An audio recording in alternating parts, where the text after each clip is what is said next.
Essential for people family, maybe not for people with rheumatoid arthritis.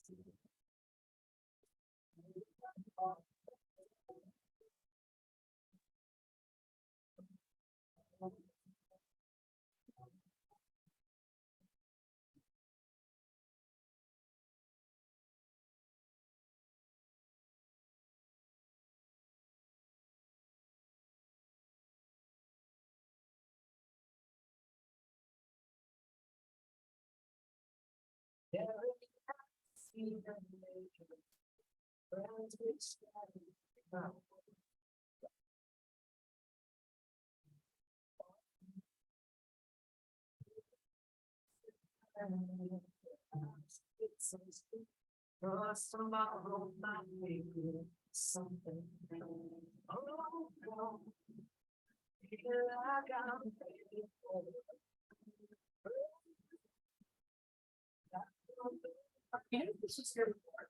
It was when I got in here. They just picked it, I'm sure.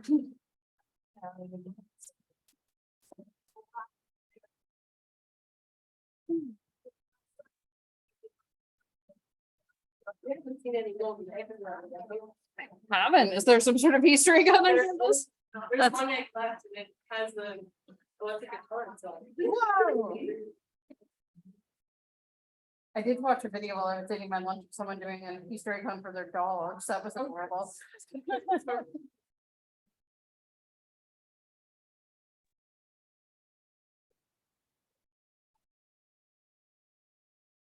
You celebrate Easter with your daughter? We do, yeah. So she's gonna get like triple the egg hunt because we'll do one in the morning at home, just like a small one, and then there's one at church. And then my parents are gonna do one for her at their house too, so, yeah. She was cute. She got it pretty early on. So like her first Easter, she was not quite a year. And so we didn't really do an egg hunt, I don't think.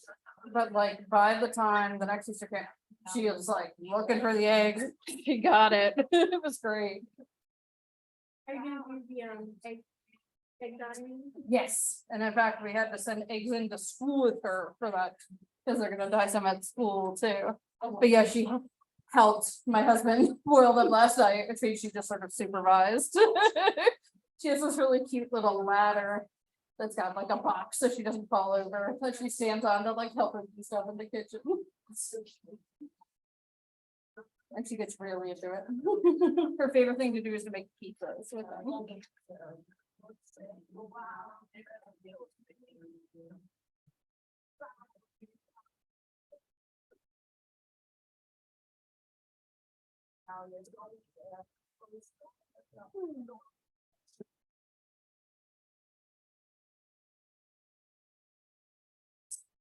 As I look for songs for this class, I've been amazed by how many of the songs that I grew up with are about mental illness. Maybe that's telling, I don't know. Alrighty, okay, so quick thing, a couple people have emailed me that they forgot about the media paper. I think I forgot to actually put it in the syllabus for this class, but my late policy is there really isn't one, so just as long as you turn it in by the end of the semester, no points off, no zeros and nothing like that. I didn't get a chance to grade this past weekend, so I'll try to catch up on Easter Monday. And that you will do all the hand carrying stuff over and whatnot for that. The other thing, as I mentioned on Tuesday, just be kind of thinking about your group projects. You got about a month, so, you know, just kind of be thinking them through. So today we have just a few more slides for our sex and gender disorders. The sex and gender disorders is sort of a misnomer. your book chapter is called something different now, and it's much better, and I could have changed my lecture title to that now, but, gender dysphoria used to be called gender dysphoric disorder. And the idea was that people who were trans were pathological. That has been updated, so now this is just called gender dysphoria. And in theory, you know, we use this for people who are trans mostly, but in theory, anyone can experience gender dysphoria. Because there are folks who are straight, who like, and cisgender, who don't fit the social norms for their gender, right? So they might end up you know, experiencing some dysphoria, although obviously not to the same extent as folks who are in fact trans. So I think I might have mentioned this in passing in the past when we were talking about this, but you know, ethically, I think it's really problematic to pathologize someone for being trans, just like we used to pathologize people for being gay. But I've actually asked trans activists about this, and they said, look, we need the diagnosis in order to get gender affirming care. Basically, our insurance won't pay for any of it without a diagnosis. So under our current system, I think it's good. Do I ideally think we shouldn't pathologize people with different gender identities? Yes. And so I just want to kind of say that gender dysphoria in and of itself is less stigmatizing than gender dysphoric disorder. And in fact, when these people are experiencing gender dysphoria, it is largely because of the fact that the rest of society doesn't accept them. I mean, if you just think of the laws that are being passed, right? I mean, even something like banning drag queens, right? When like drag queens aren't trans people, it's performance art, denying gender affirming care, which unfortunately we know is going to make the rates of death by suicide for those individuals go up. And so it is society's attitudes towards people who are trans that lead to the dysphoria more than anything else. And again, just a little bit of history. Eurocentric cultures are sort of unique in that we don't allow for a flexibility in gender identity. Most indigenous cultures, including pretty much all native cultures in North America, had some sort of what is sometimes called two-spirit acknowledgement, and oftentimes those people who had both male and female elements were recognized as shamans or healers. And so this idea that there are only two sexes is sort of a colonial one that's been imposed on folks. So people with this disorder feel like they've been assigned the wrong biological sex, and that, you know, society isn't letting them have leeway for that.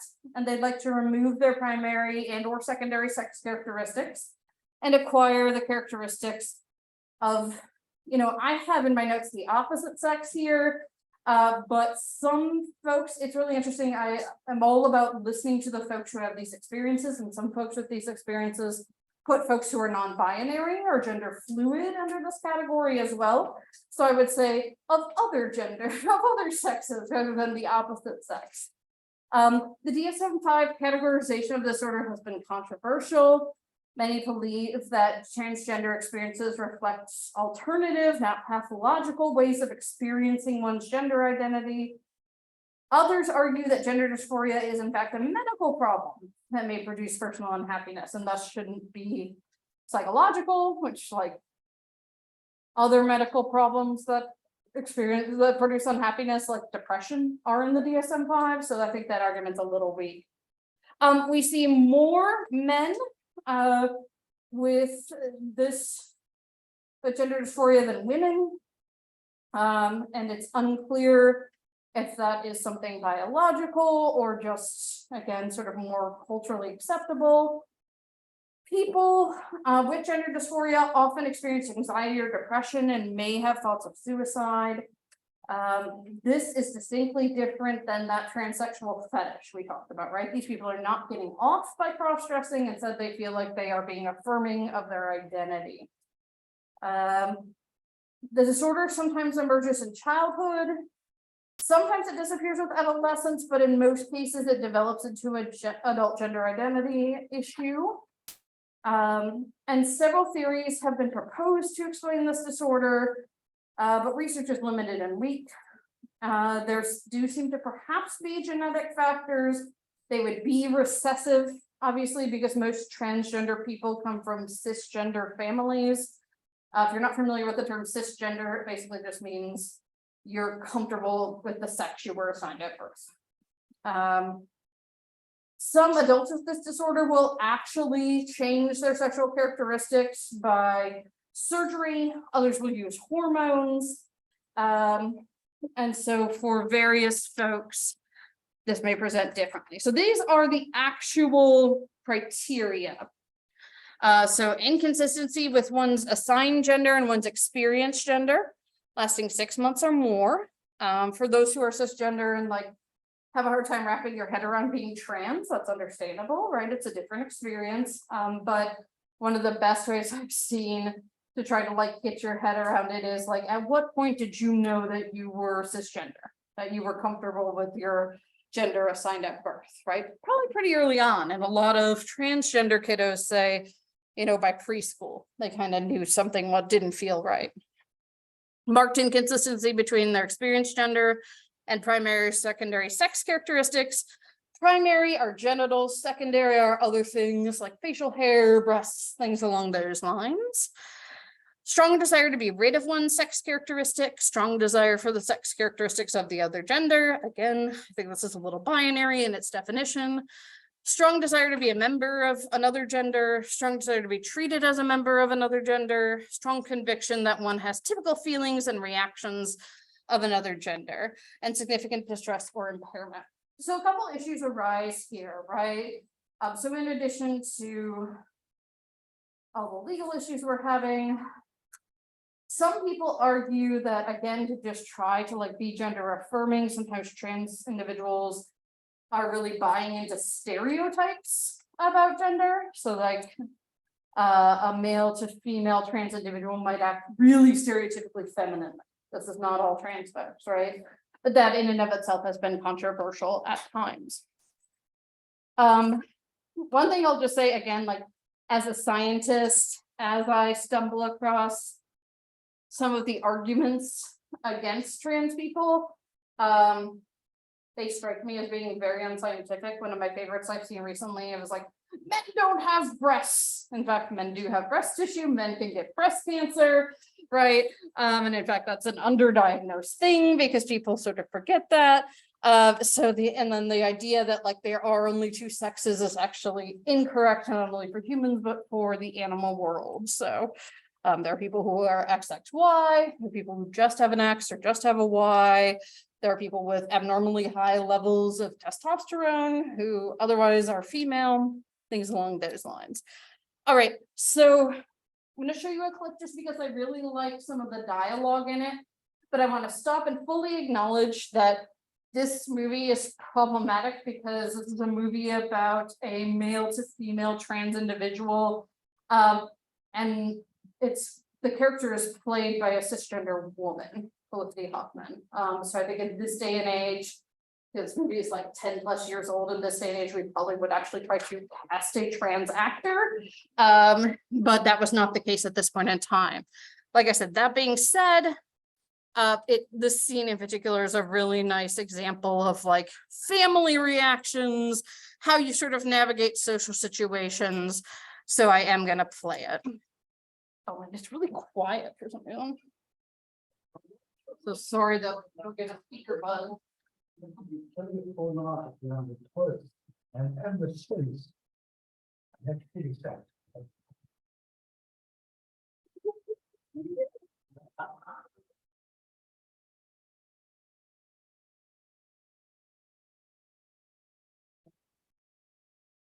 So the woman in pink is the trans individual, and her mother is still making her act like a man and pull out her seat for her.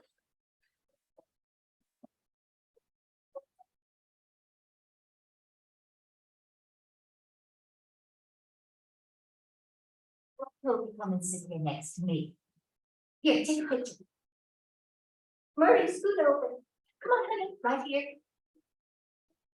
Good, honey. Sorry, honey. Everybody, 1, 2, 3. We all look much happier than we really are. Can you take one of the two last? I'll take it.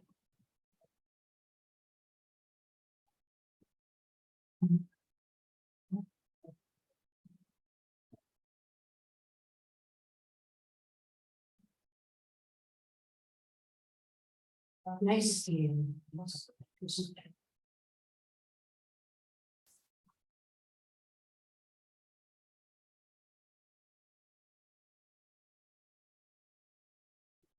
Hamburger for the young man. Enjoy your meal.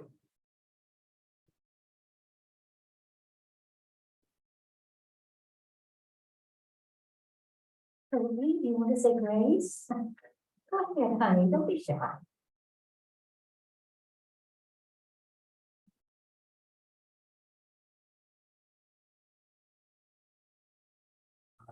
Bless this restaurant and these psychics that we're about to receive forever and ever. And thank you, Lord, for bringing Sophie to us.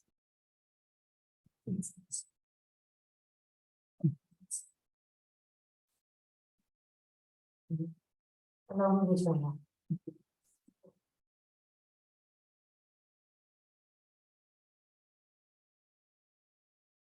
Oh, Sophie, honey, don't take the lettuce out of your hamburger. It's good for you. The entirely.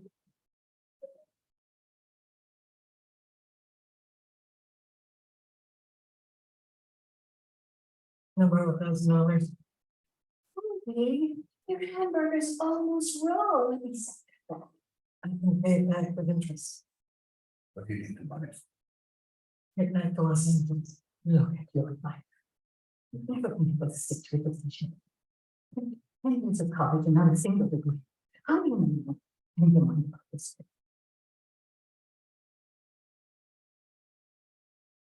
Is I know.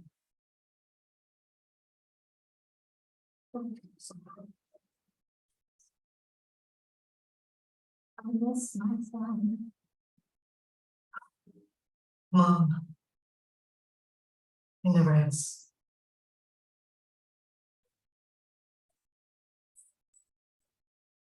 Then you know how I felt when you hired those private detectives. So why you tried to have me committed? So emotional. I am not emotional. You don't have cycles. Hormones are hormones. It's mine. So her mom is going through menopause, so they are taking the same medicine for hormone treatment. So it's sort of interesting to think about like what's considered acceptable for gender affirming care and what's not, right? So like women who take hormones during menopause or men who take testosterone supplements, right?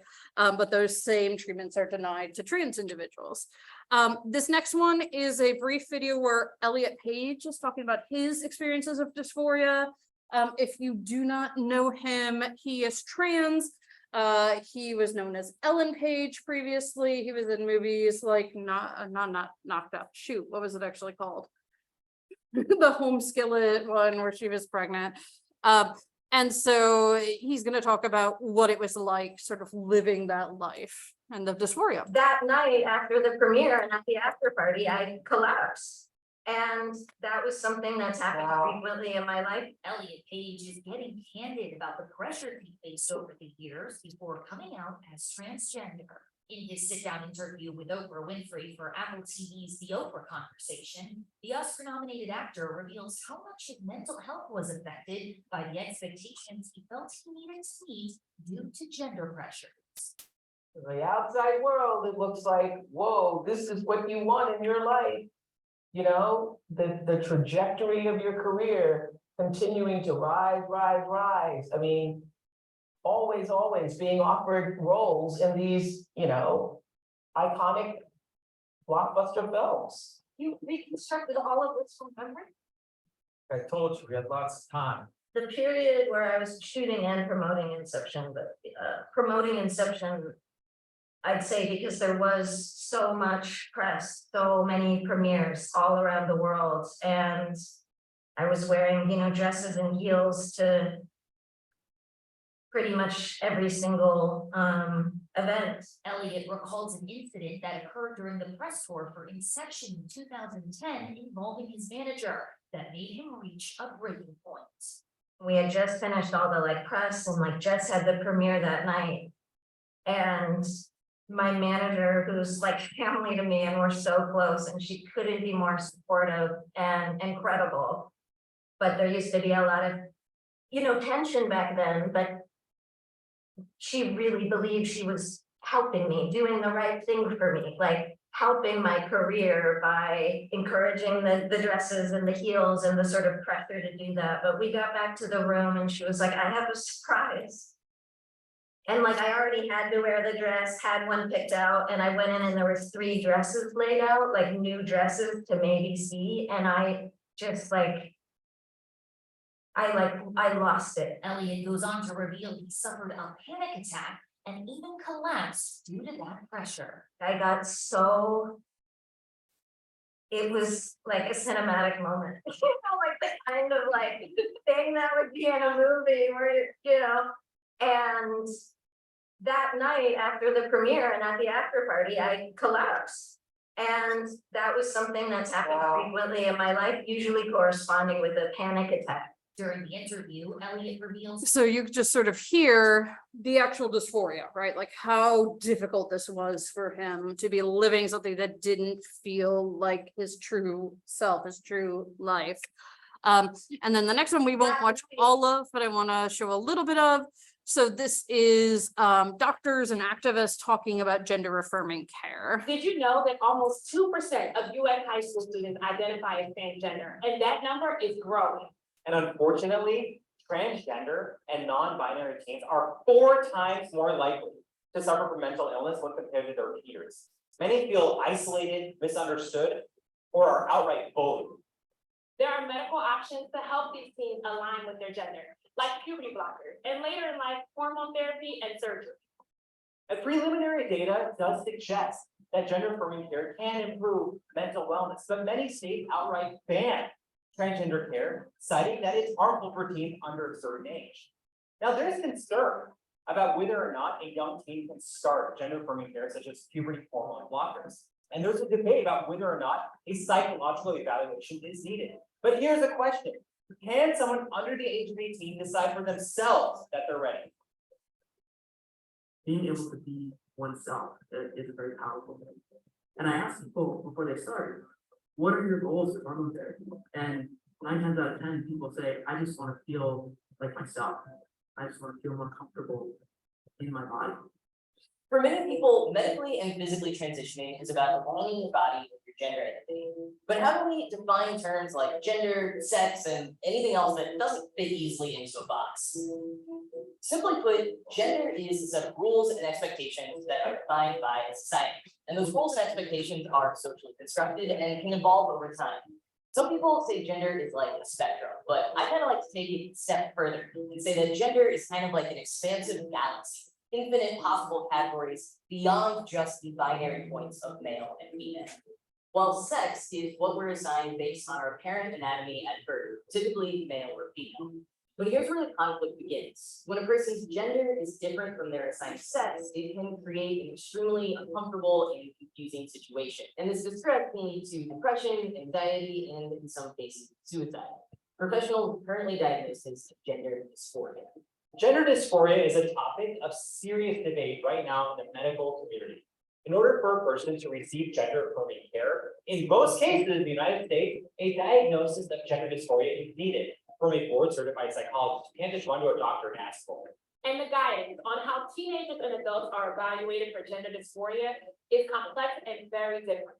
In December 2021, the World Professional Association for Transgender Health, WPATH, an international forum of medical experts on transgender health, released a draft of a new set of guidance suggesting that teenagers must have questioned their identity for several years before undergoing gender affirming care. Now, for many teens, this can be an excruciating task of living in a body that does not match their gender identity, especially if the need for diagnosis prevents a teenager access to gender affirming care, such as puberty blockers, which inhibit the production of certain hormones during the phases of puberty. But the guidance is different for adults. WPATH suggests that adults don't need the psychological assessment for gender dysphoria to receive gender affirming care. And a lot of people praise this as the gold standard for treating transgender patients because it informs what care insurers will cover.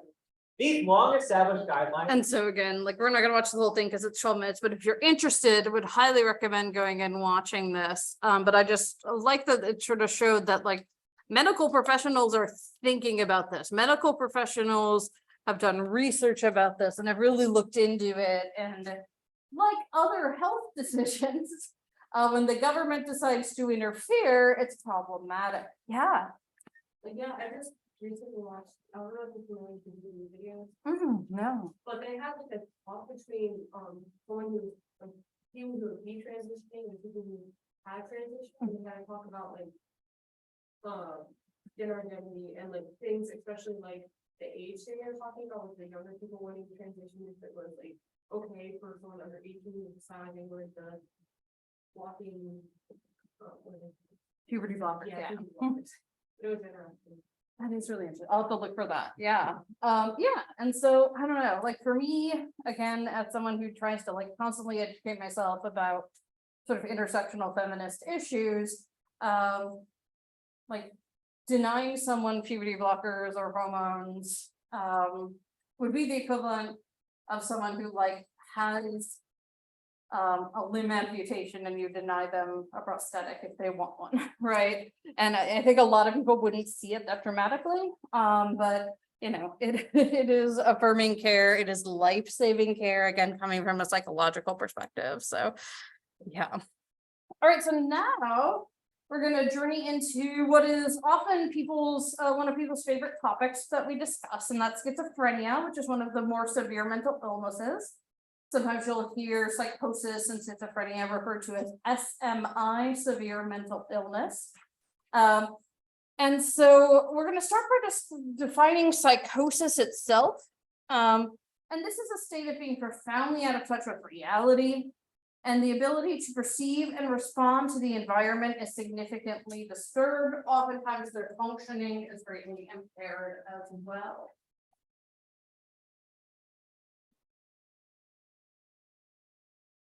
Some of the symptoms here are hallucinations and delusions.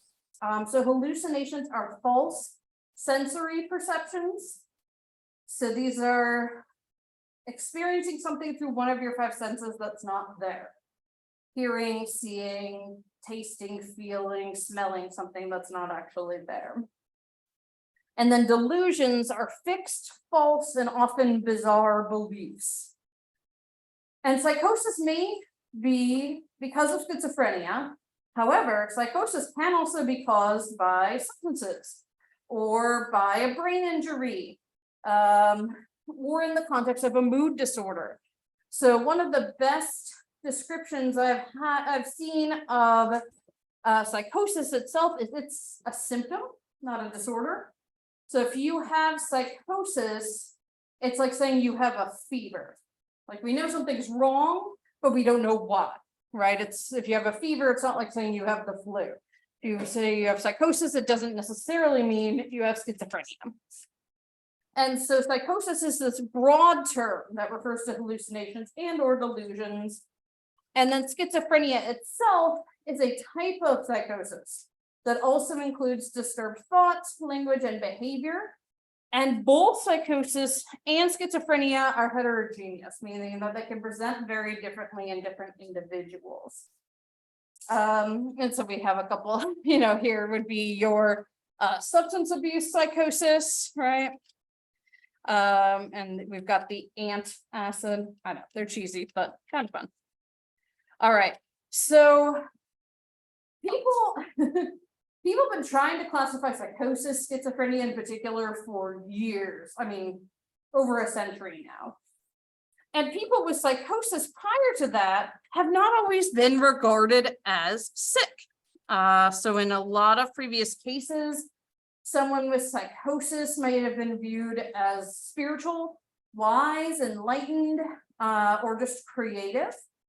And in the United States in the 1960s, certain theorists sort of romanticized schizophrenic psychosis as heightened appreciation of reality or an effort to be sane in an insane world.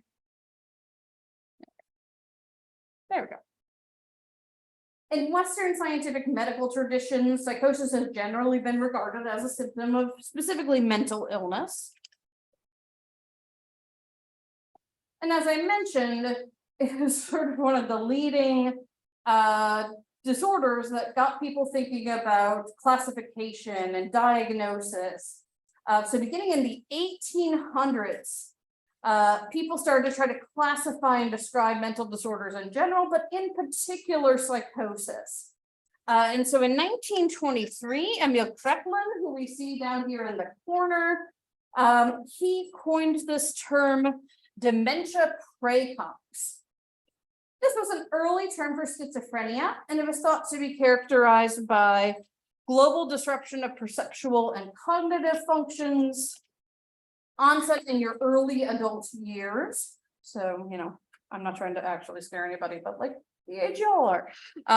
It's so rare. It's so rare. And then progressive deteriorating course.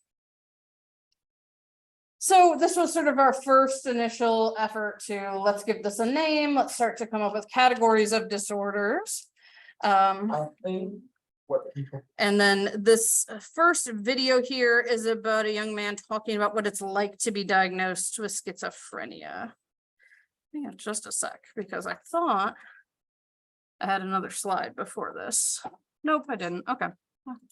We'll go ahead and watch him. I think what people don't really understand, normal people who don't, you know, have experiences with these types of things is that me personally, I had no idea what was going on. It's not like I became angry at something or that something had really happened to me that was emotionally devastating. It was just like I lost touch with reality. I had been a normal kid, happy-go-lucky. You know, my friend poked fun at me because I was always smiling and always making jokes, and I was the most upbeat. And then in a matter of days, like my mom said, everything became sort of. It felt like the reality that I had known was distant. I couldn't communicate. I was at that point hearing voices. Yes. Mainly in music. I don't know how to explain it, but the song lyrics would change. And they would say hateful things, racist things, homophobic things. They would tell me to harm people. They would talk about harming people. And I really didn't know how to vocalize it because I think any rational person would be like, you're making this up. This isn't true. You know, it's sort of like the boy who cried wolf. Yeah, and that is, I would say, I'm just gonna switch this to where I thought it was, just so for the next time I teach this. But that is certainly a common experience for folks. I mean, not only with psychosis, but with other types of disorders as well, is they have this experience of other people not listening to them, not believing them, thinking they are making their symptoms up. We talked about this a little, I think, when we talk about depression, right? People will be like, just go outside, just take a walk, it's fine, just stop feeling depressed. It doesn't work that way, right? And certainly doesn't work that way with psychosis either. And so in 1938, Bleuler, I don't know, I never pronounced the poor man's name right, but he coined the term schizophrenia. And he thought Kraepelin's classification and description were too narrow because there wasn't always an early onset, and it didn't always have this gradual deteriorating course.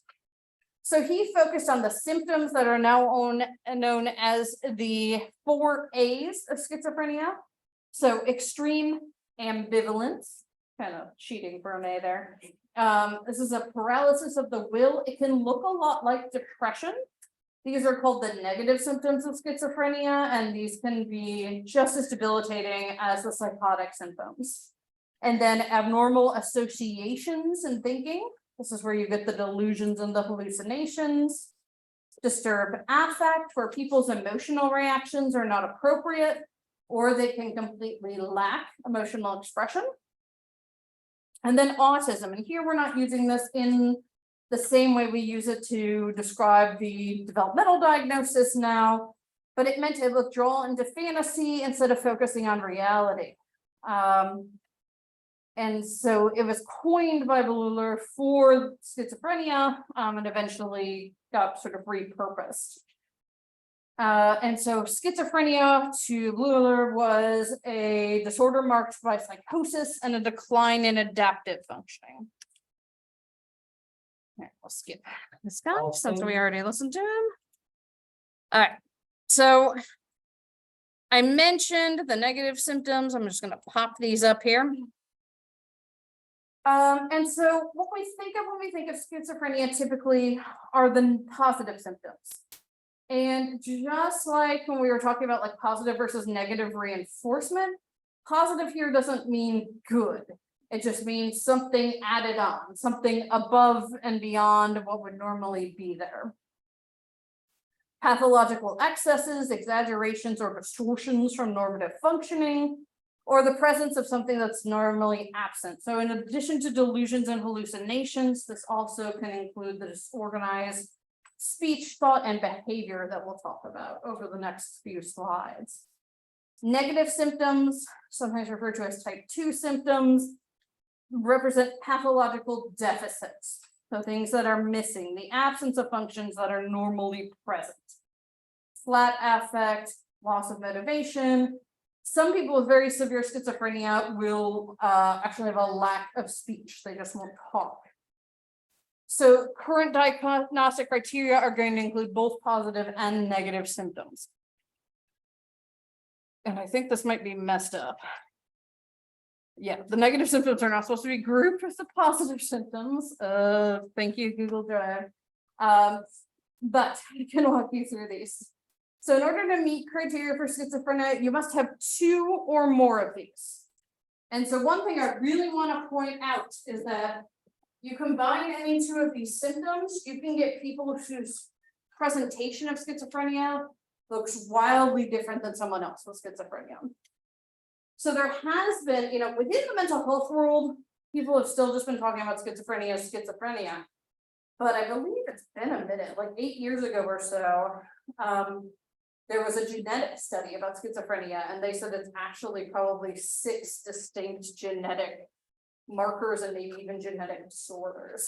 But we still group them all together, kind of behind the times in theory, but they do have some commonalities. So delusions are those fixed false beliefs that we talked about. Hallucinations are those inaccurate sensory perceptions. Then we get into the disorganized symptoms. So disorganized speech, severe disruptions in the process of speech where someone isn't able to articulate words or bring together a coherent thought. And then grossly disorganized or catatonic behavior can be bizarre or disrupted behavioral patterns. So being disheveled, having uncontrollable childlike silliness, extreme agitation, or an inability to perform simple activities of daily living.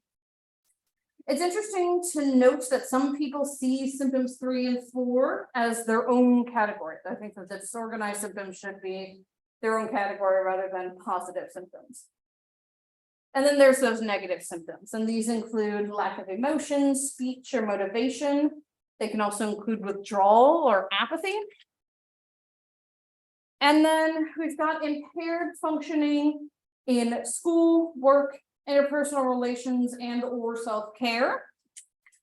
And it's markedly impaired in schizophrenia. I mean, some people with schizophrenia have no pretense of being able to live independently. And you have to have signs of the disorder for at least 6 months with at least 1 month of symptoms in the full and active form. So either disorganized or positive symptoms. All right, so again, I tried to get lots of videos of people sharing their experiences. Again, I think like gender dysphoria, it's really hard to imagine what psychosis is like, right? It's very distinct from our normal experiences. In the beginning, I try to rationalize the symptoms of having schizophrenia, like hearing the voices. I would think that they're coming from my cell phone or the people around me. Sometimes I heard one voice, other times I heard multiple voices. They told me I was dishonor to my family.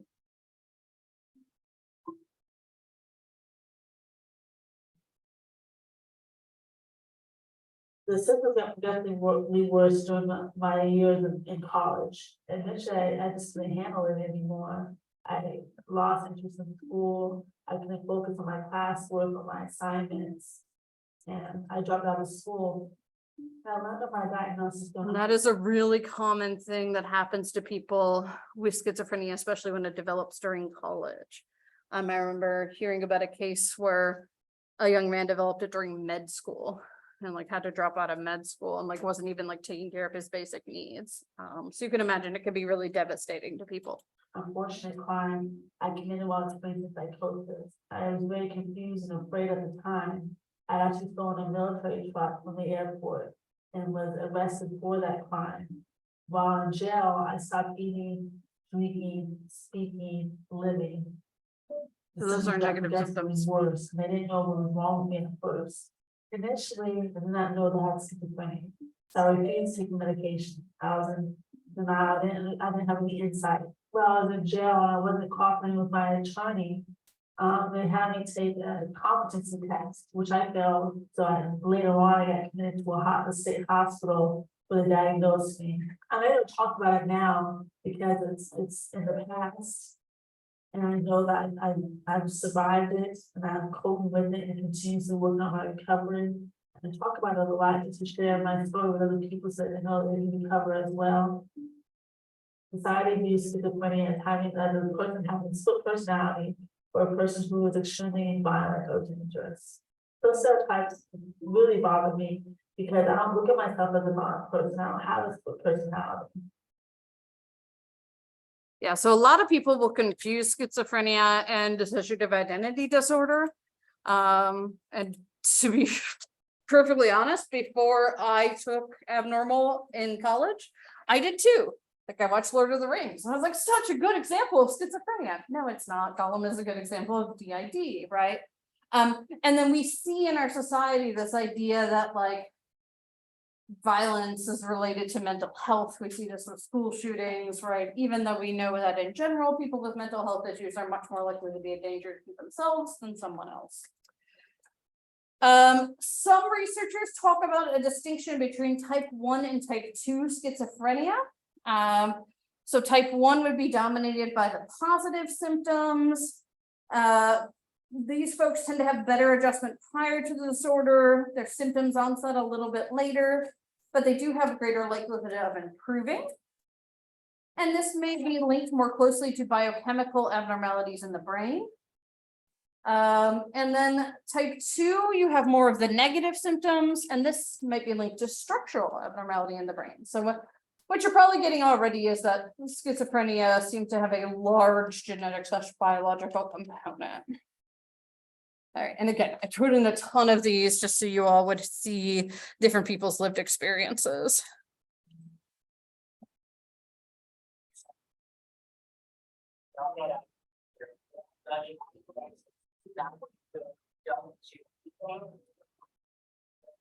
So what they're doing right now is they're simulating the voices she would hear.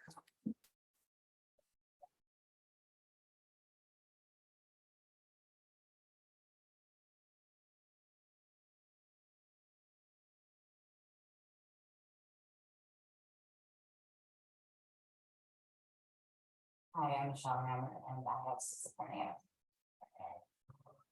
Schizophrenia is a mental illness that changes the way you think, feel, and act. It's broken down into 3 separate categories: positive, negative, and cognitive. Positive symptoms don't mean they're a good thing.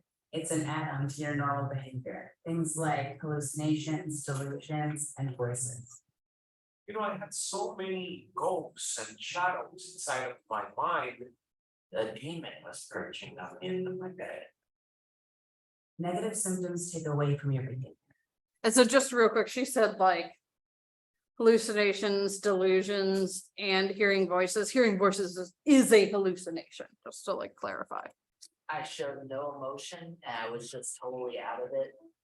Cognitive symptoms may be hard to pay attention and hard to focus. The brain is just racing, you can't stop.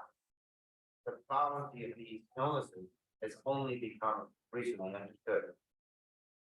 Schizophrenia is different for everyone. My symptoms aren't like everybody else's. My first symptom of schizophrenia was pretty much just zoning out, thinking I was in a different place. And it turned into kind of voices in my head that just played me over and over again. I thought my mother was trying to hurt me. I didn't know what to do about anything because I thought everyone had it out for me, so I didn't know who to go to for help. Sometimes I kind of hear a voice more coming from the right side of my head saying like, everyone hates you, stop what you're doing, don't do anything, nothing. Well, it's kind of like the other side of me is kind of arguing back with the voice, don't worry about anything, chill, just chill, breathe, chill, just chill, and get the right. And it's kind of just like the thing is, who's gonna win, who's gonna win, who's gonna win? When I take my medicine, the good side wins.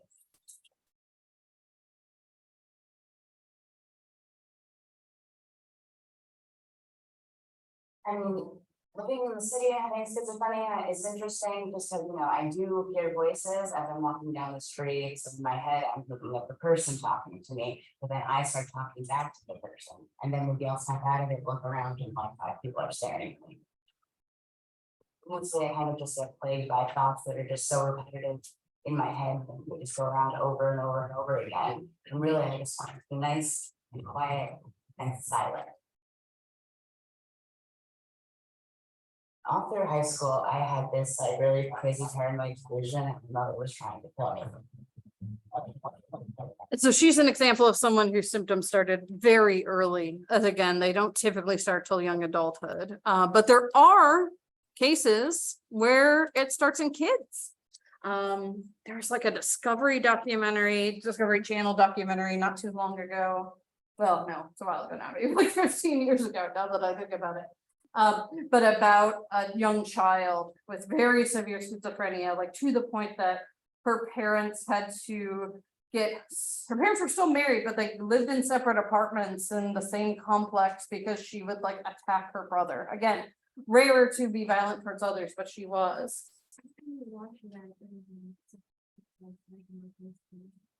Yeah, and she would like the voices she heard she named, and one was like Cat 400 or something. Yeah, just very sad and very disturbing. And again, that's super duper rare. Schizophrenia itself is already rare, but in kids it's very rare. And obviously just sort of like devastating, right? To have these types of experiences, these types of symptoms that really interfere with your life. So the DSM will distinguish between bizarre and non-bizarre symptoms. And again, to people who don't experience schizophrenia, we're sort of like, well, they're all bizarre, right? But the way they define it is that bizarre delusions are ones that don't relate to ordinary life experiences. So the idea that a secret race of aliens is controlling one's actions with invisible rays from their home planets. Non-bizarre potentially relates to ordinary life experience. So like the idea that someone would be followed by the CIA. The CIA exists. I mean, maybe aliens with big rays exist, but we don't know that for sure yet, right? Yeah. Because my uncle, he developed schizophrenia, when he was like late 40s, early 50s. And he thought that the government was like putting lasers in his house. Oh, wow. So he bought like a helmet and he saw because he thought shooting lasers in his apartment. Oh gosh, that's so heartbreaking. Yeah. Delusions, particularly the sort of paranoid delusions about the government, are very common. So like my first ever experience with someone with schizophrenia. I was assistant clinic director my 5th year of grad school, and so I would sort of like do triage and supervise. And this gentleman came in seeking services, and he told me he just got back from a 6-week R&R, which I figured out as we continued to talk, because that was an inpatient stay. And that the CIA had been following him across 4 states, but they stopped, so that meant something. And I was just sort of like, here's the card for the place down the street that treats people with psychosis, because we don't. And so, yeah, that's a really common one, as you know, and I think it plays to sort of normal levels of paranoia we all have, but some of which are justified, right? Like we know the NSA is actually like listening into some of the stuff we say and whatnot. And then just that gets exaggerated, right? Is your uncle doing okay now?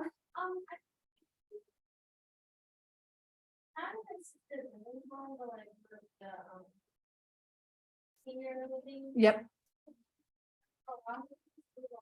Mm. Oh gosh. Oh, well, I'm glad you got some help. Yeah, well, and as you can imagine, if you're paranoid, it's hard to accept help, right? Because then you're gonna think the doctor is gonna report you to the government as well. So it can be really difficult to get folks with schizophrenia to get the help they need, right? I mean, you heard in that video we watched where the woman said, like, when I take my medication, the good voice is when, like, they will come through times where they think the medication isn't helping, or the movie A Beautiful Mind kind of depicts some of this really well. So if you're not familiar with the movie, Russell Crowe, it's a true story. He plays this like Nobel Prize winning economist, and after they diagnose him with schizophrenia, he is given medication and he stops taking it because it makes it hard for him to like do his research and his theories. And there's this really scary scene where like he forgets his kids in the bath, his little baby, the baby almost drowns, they save the baby's okay, right? But he also believed that there was some real sort of like government, you know, thing. And again, so that's fairly common. But yeah, so if you can get them to get treatment and stick with it, it helps. But the nature of the disorder often makes it very difficult for them to accept help. So delusions of persecution are the ones we've been talking about, the idea that you're being followed, attacked, controlled. Delusions of grandeur are the belief that you're an important and powerful person. So this can go from just thinking you're more important than you are to believing you are Napoleon Bonaparte, or believing you are the Messiah or God, right? Delusions of reference are assuming that external events are connected to you. So believing that the TV announcer is actually specifically talking to you. David Sam Berkowitz, during his trial, he was a serial killer, during his trial argued that a dog barking was like giving him messages. He later admitted he made that up. Yeah. Wasn't he the guy who also the son of Sam? Yes. And he had biblical views. Yeah, exactly. But then later he said he made it all up because he was trying to get not guilty by reason of insanity. So yeah, you also have to kind of look out for that. But typically people who are just like, you know, not killing people aren't making it up, they're genuinely experiencing it, even though it sounds like it, like we heard from our first video. But yeah, so sometimes it's unclear like what their life is actually like because it's hard for them to open up. Delusions of sin or believing that you're guilty for various sins you've committed, when in reality you haven't done anything wrong. Hypochondriacal delusions are belief that you're contaminated, or a focus on illness. So beyond just the somatoform disorders we talked about, like genuinely thinking, feeling like there's something horribly wrong. And the nihilistic delusions are beliefs the world is going to end. So sometimes these are those folks in major cities, so the signs that say like, the end is near.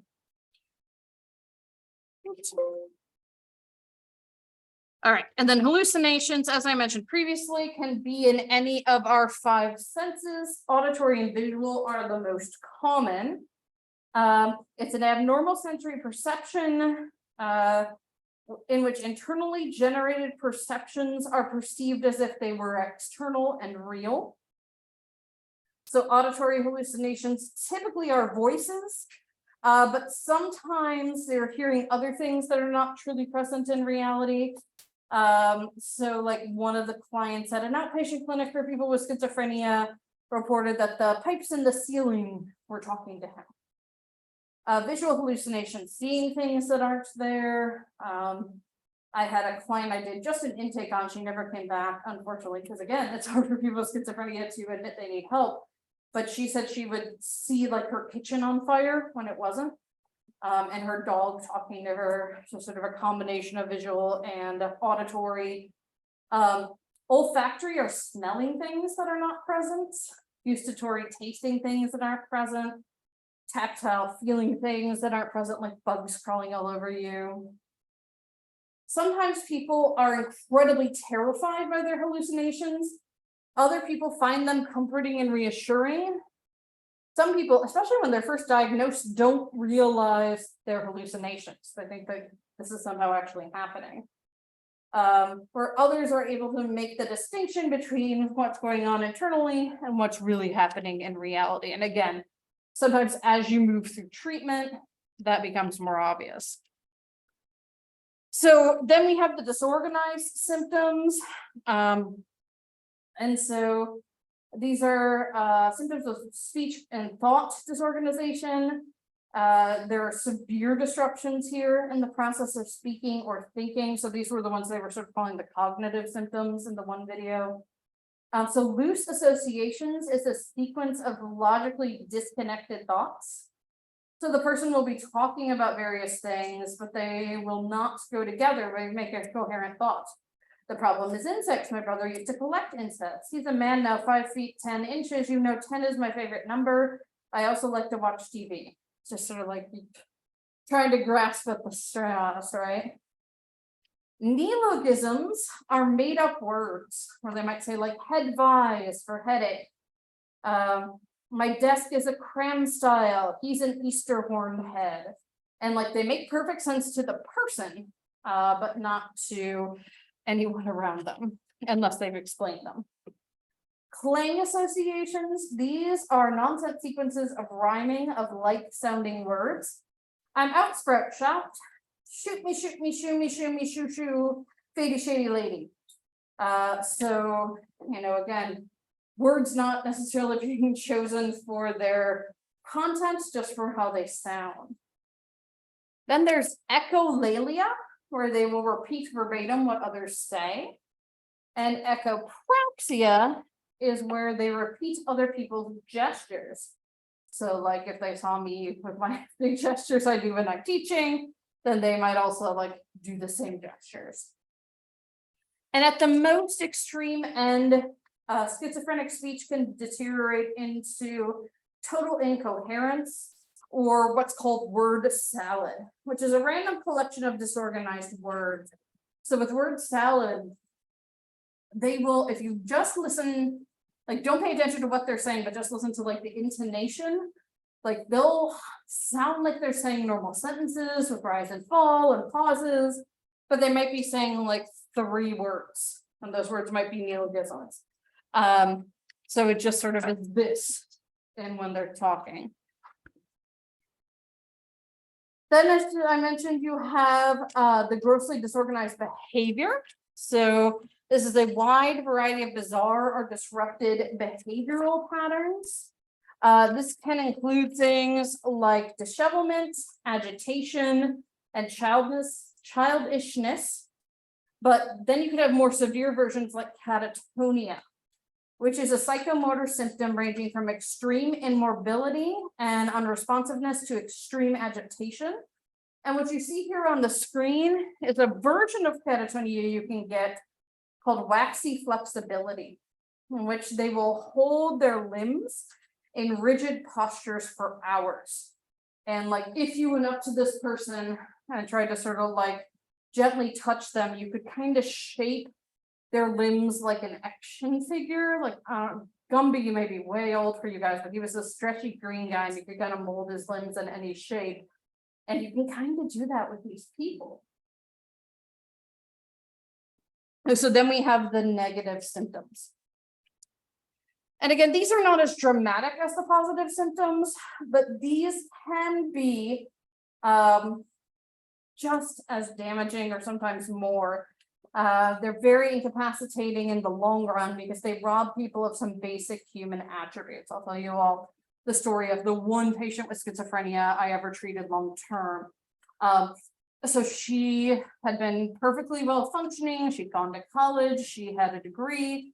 She was teaching high school art, and she was dating this guy. And this guy, it was really unclear to me and her other caretakers whether this guy was actually part of the Russian mob or like she just somehow got that idea. But she was at work at the high school and she believed there were helicopters circling the building coming for her. And so she had what we call a psychotic break. She had what they call paranoid schizophrenia.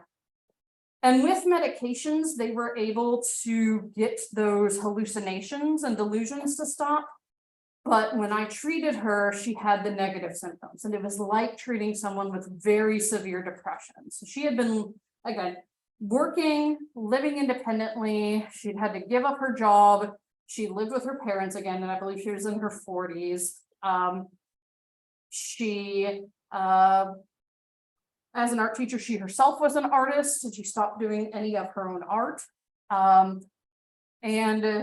The medicines, again, even though they're great and they're helpful, but they had caused her to gain about 80 pounds.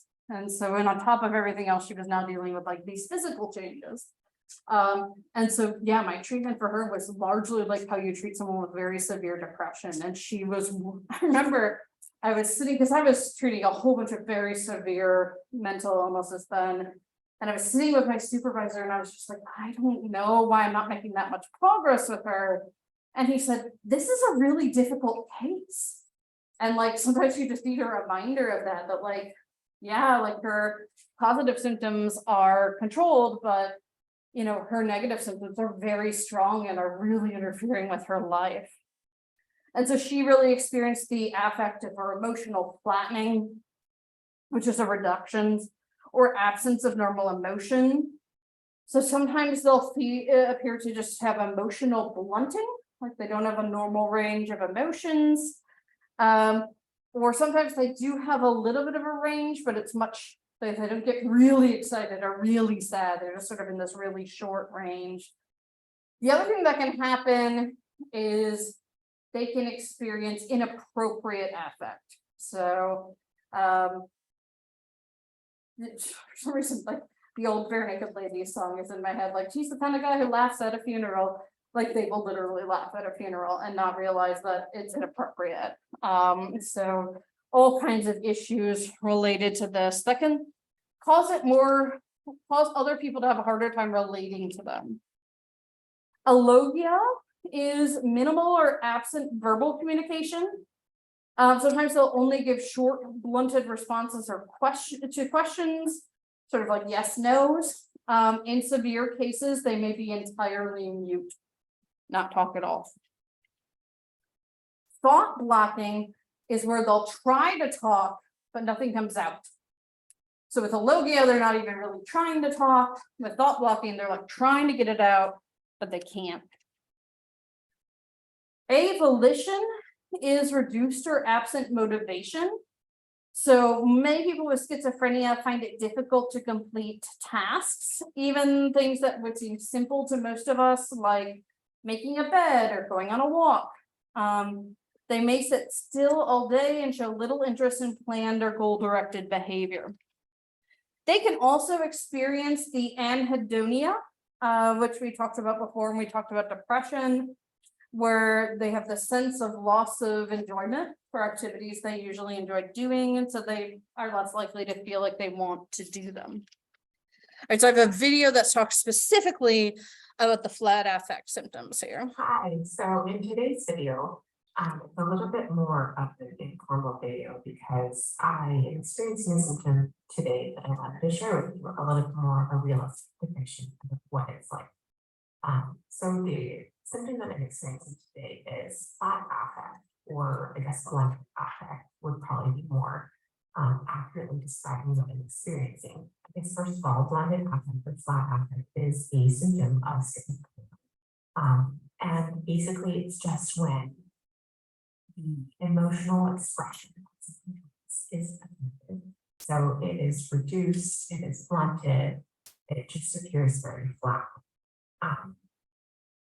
So Rob kind of pointed out to me initially that he thought that something was off with me today. I seemed like I was struggling. So he's like, "Are you struggling?" And I was like, I don't really think so.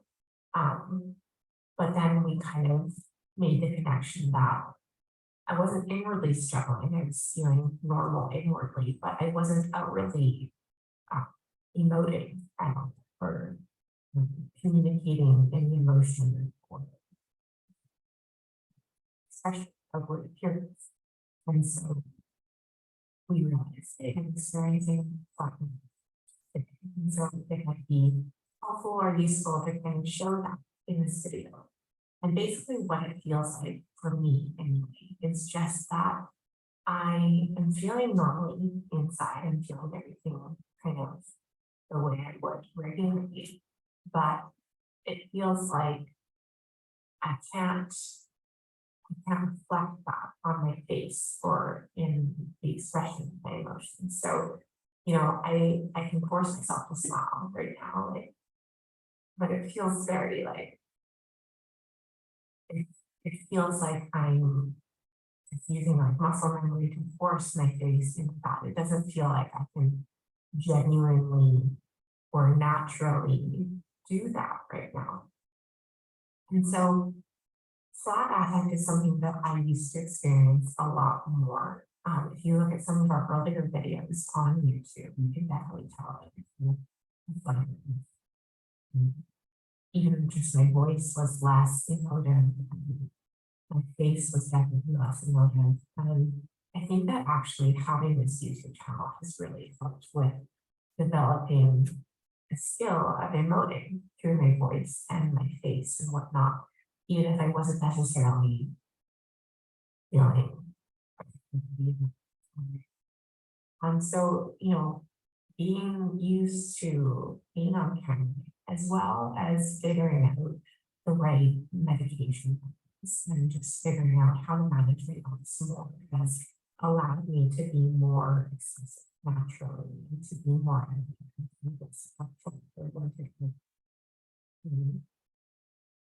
but I occasionally have days like this when I am certain things like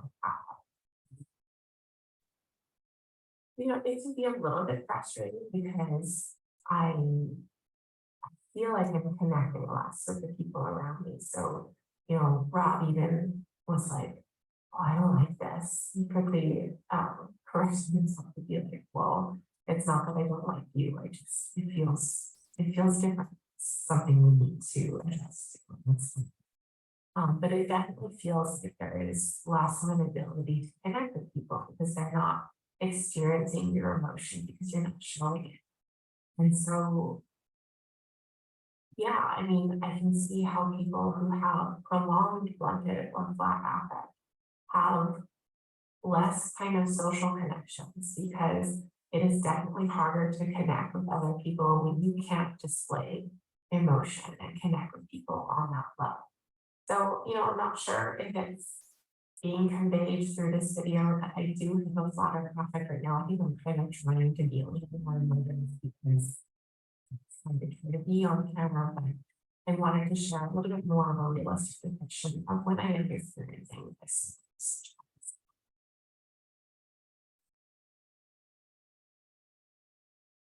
No, I just think that's so interesting that she's like, "Oh, this is a thing. I'm gonna try and actually like show what that looks like." So in terms of other symptoms or other criteria, you have to have it for at least 6 months. We'll talk next Tuesday about there are diagnoses you can get if it hasn't been 6 months yet. You don't have to wait 6 months to get help.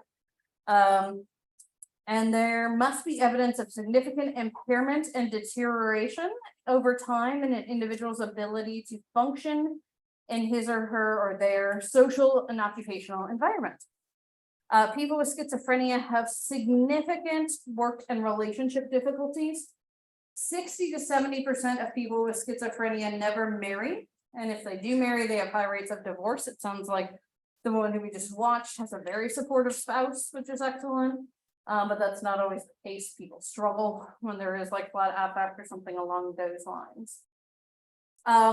Another indicator of their inability to function is that the socioeconomic status of individuals with schizophrenia is often below that of their family of origin. This is very unusual. Typically, people do as well or better than their parents.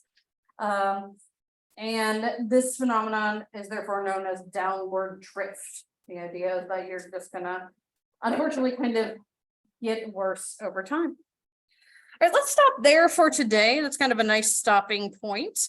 And let you all go enjoy the weather before it starts pouring and gets to 57 tomorrow, apparently. So have a good weekend. Happy Easter to those who celebrate it. And I will see you next Tuesday.